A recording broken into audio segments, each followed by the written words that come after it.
여러분 반갑습니다. 오늘 같이 보실 하나님의 말씀은 창세기 49장 33절입니다. 야곱이 아들들에게 명하기를 마치고 그 발을 침상에 모으고 숨을 거두니 그의 백성에게로 돌아갔더라. 아멘.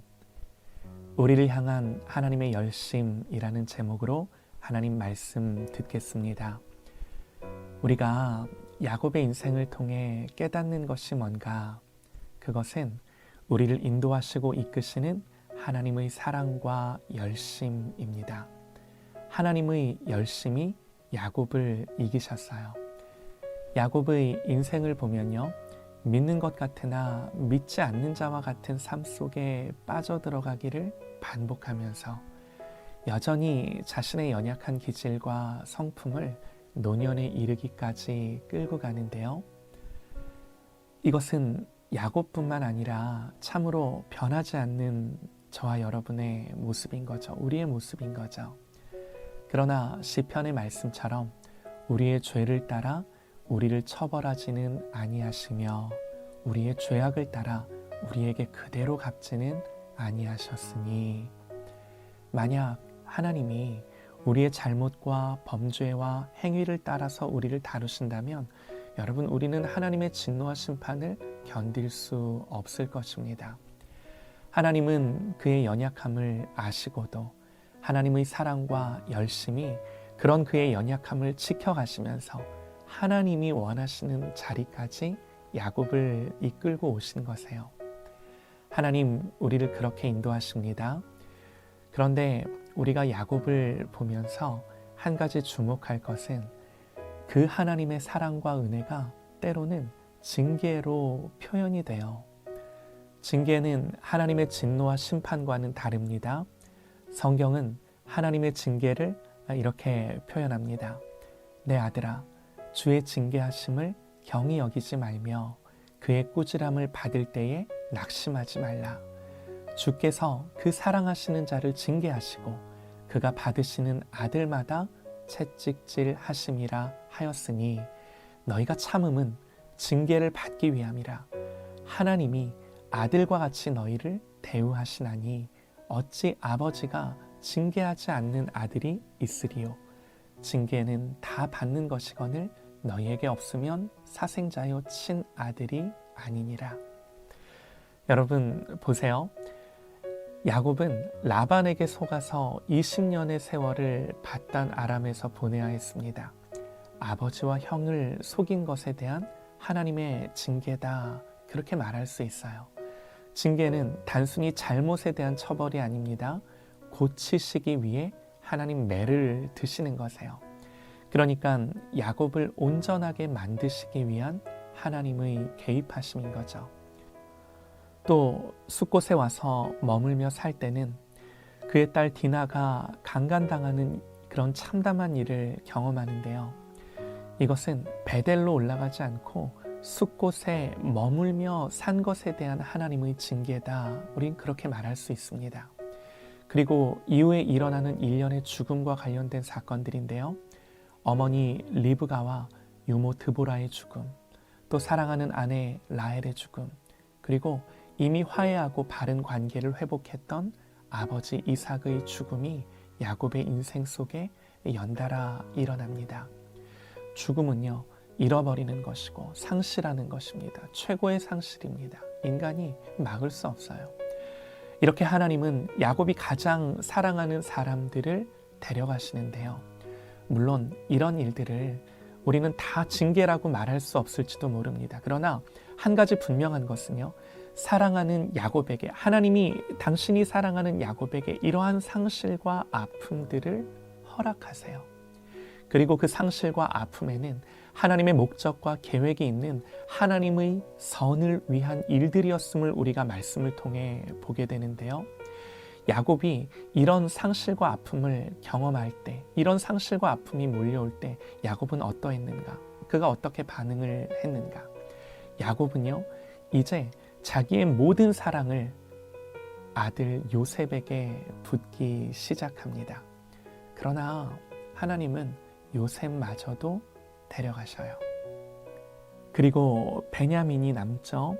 나중에 가나안 땅에 기근이 들었을 때 야곱의 아들들이 애굽으로 식량을 사러 가야 했을 때 그들은 베냐민을 데리고 가지 않으면 가지 못하겠노라 말합니다. 여러분, 우리는 이 대목에서 야곱이 하는 말을 들을 수 있는데요. 야곱이 이렇게 말해요. 그들의 아버지 야곱이 그들에게 이르되 너희가 나에게서 내 자식을 잃게 하도다. 요셉도 없어졌고 시므온도 없어졌거늘 베냐민을 또 빼앗아 가고자 하니 이는 다 나를 해롭게 함이로다. 야곱이 이르되 내 아들은 너희와 함께 내려가지 못하리니 그의 형은 죽고 그만 남았음이라. 만일 너희가 가는 길에서 재난이 그에게 미치면 너희가 내 흰 머리를 슬퍼하며 수올로 내려가게 함이 되리라. 얼마나 어린아이와 같은 모습인가요? 혹은 연약한 노인의 모습 그대로 아닌가요? 여기서 성숙한 한 신앙인의 그 원숙함을 우리가 찾아볼 수 있을까요?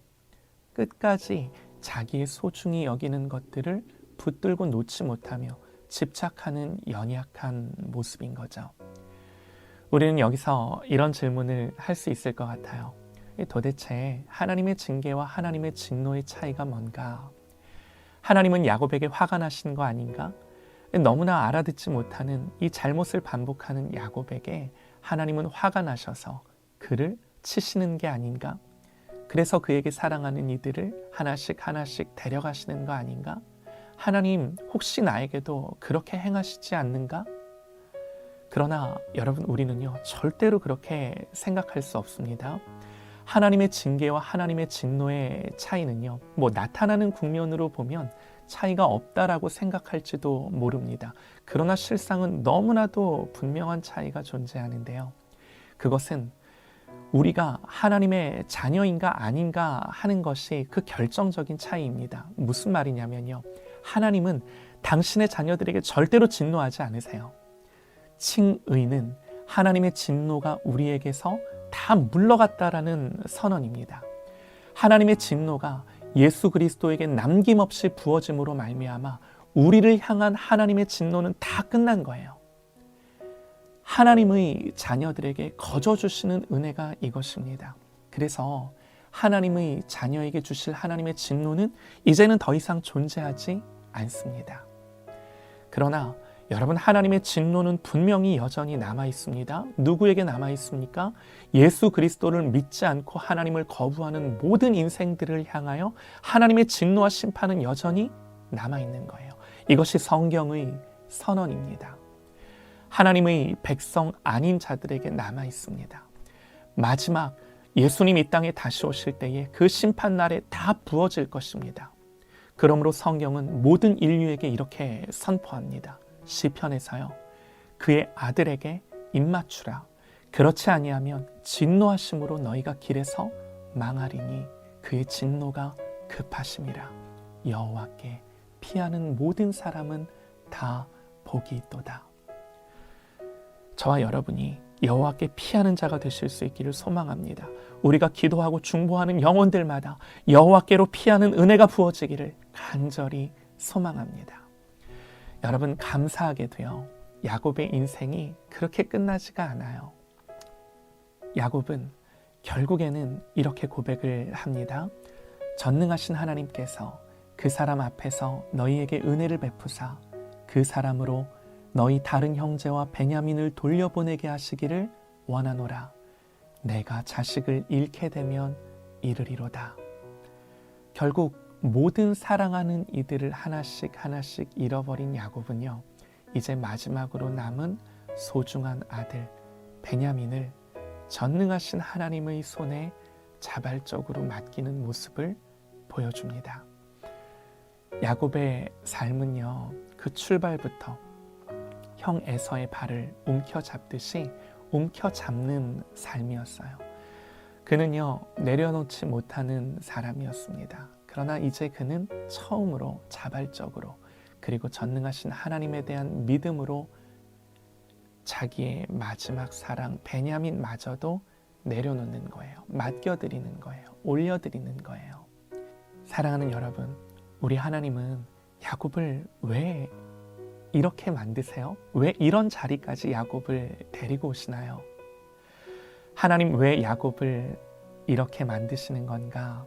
그것은요, 야곱에게 복 주고 싶으셔서, 야곱이 진짜 복 받게 하고 싶으셔서. 이렇게 베냐민을 내려놓자 하나님은 야곱에게 베냐민뿐만 아니라 죽었다고 생각했던 요셉까지도 다시 살리셔서 야곱의 품으로 돌려보내십니다. 야곱은 내려놓았지만 하나님은 그것들을 넘치도록 야곱에게 돌려주셨습니다. 놀라운 이야기예요. 내가 움켜쥐고 살면 될 거라고 많은 사람들이 생각하고 살지만 성경은 결코 그것이 행복한 삶도 아니며 하나님이 의도하신 삶도 아니라고 선언합니다. 전능하신 하나님께 모든 것을, 내가 가장 소중히 여기는 것도 그분의 손에 의탁하고 드리는 것이야말로 모든 것을 얻는 삶이며 행복한 삶이며 하나님이 의도하신 삶을 사는 거죠. 이 세상에서 우리가 소유하고 누리는 모든 것은 하나님의 선물이자 우리는 다 그의 청지기와 같이 그것들을 맡아서 주인이신 하나님의 뜻에 맞추어 잘 사용해야 하는 사명을 가지고 있습니다. 우리의 자녀들도, 물질도, 경력도, 직업도, 우리의 사업도 여러분 예외가 없는 것입니다. 그것들 중 저와 여러분의 소유는 아무것도 없습니다. 다 하나님 맡겨주신 것들일진데 내가 주인 돼서 내 손에 쥐려 한다면 여러분 하나님 허락치 않으세요. 여기서 하나님의 뜻이 무엇인지를 분별하고 그 뜻을 구하며 이 모든 것을 하나님의 뜻 앞에 맡겨드리고 순종해야 하고 따라가야 하는 삶을 살아야 하는 거죠. 야곱은요, 계산에 밝은 사람, 손해보지 않는 사람, 자신이 손에 움켜쥐는 사람이었습니다.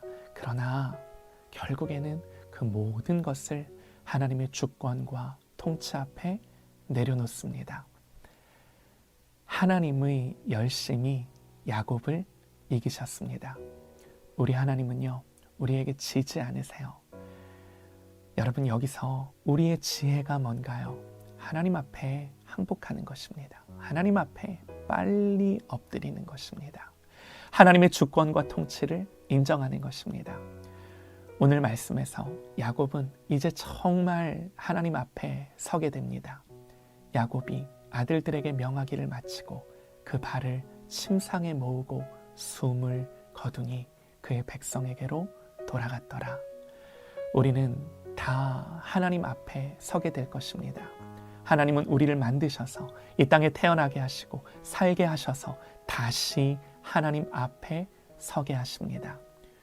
우리의 인생에 이것보다 절대적이고 중요한 사실이 무엇이겠습니까?